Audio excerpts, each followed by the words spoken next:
Hey there, this is Reuven Lerner.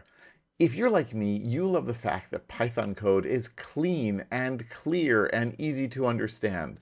But some things are not so clean or clear or easy to understand, and this includes decorators. Decorators are easy to spot because of the @ sign before their names, before definitions of functions and classes. But what are they? What do they do? How do you write them? How do they fit into the rest of the Python ecosystem? Well, at PyCon US, I am going to be offering a tutorial all about decorators, which will tell you, here's the catch, all about decorators. You will learn how they work, how they're implemented, what the syntax really does behind the scenes, and most importantly, you will build a bunch of decorators on your own.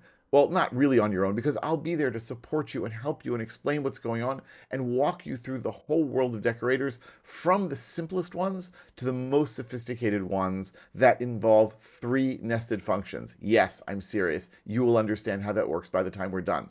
Lots of fun, lots of bad jokes, lots of exercises, lots of time for questions. It should be great. Please sign up for my tutorial all about decorators. I look forward to seeing you there and in general at PyCon US in Long Beach. See you then.